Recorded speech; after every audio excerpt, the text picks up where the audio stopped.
To me, Alan Davis will always be connected to Excalibur in the 1980s. And yeah, he even wrote a series and is from England, so that makes sense. Back then I wasn't really a big fan of Excalibur though, and I spent my allowance on all the other X books. But he drew some of the Uncanny X-Men, like this masterpiece. He has a very round style that I love, kind of like early Paul Smith, no hatching at all. His style changed over the years, and by the time it looked like this, I already stopped collecting. So I find myself going back to the old work, and I just have to learn how to get that softness in the lines. You can instantly recognize an Alan Davis face, so let's start there. The best way to learn is to copy, so let's pretend I'm an inker and stick as close as possible to the pencils.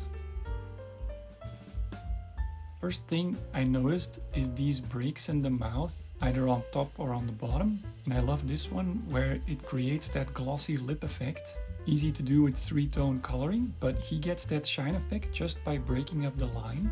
And this eye here is distinct, filling the white part. Might just be a thick inking effect, because I do know the big differences in thick and thin lines to drop some weight and shadows. And I hear you thinking that's the inker, not him. But here in his pencils, you see he does make those thick areas and spaces clear. Also, his heads are quite wide and the eyes are wide apart as well. First of all, how gorgeous are these drawings? And I noticed the knees are quite similar. So let's make a version which is a mix of these two poses. White face and big smile, check! And I finally found out the backstory between Betsy and Doug. Fitting blue lighting for this nude scene. Found him! Oh dear, the others, what'll we do?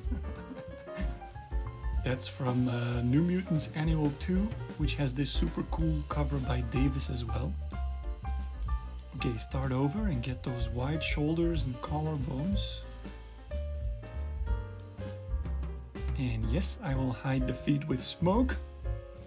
I noticed a few times the mouth corner shadow is detached from the mouth.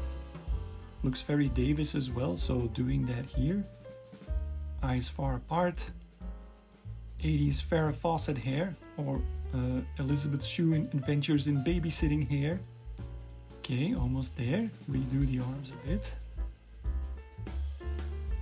Let's try to get as close as possible to that old comic book look. Here's a link to a video where I explain how to do this. Okay, I think I understand. It's the heads, like here.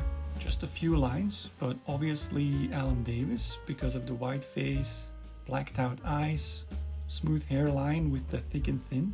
Because if you look at the background, it could be Rick Leonardi, very similar, but all these heads are very consistent. And of course, he's very good at drawing the curves of the ladies. And check out Rambo versus Rocky and Mr. T. Bob. Gotta love those New Mutants hanging out scenes. Okay, well that's it. Thanks for watching. Drop a like if you enjoyed the nostalgia overload, and catch you next time.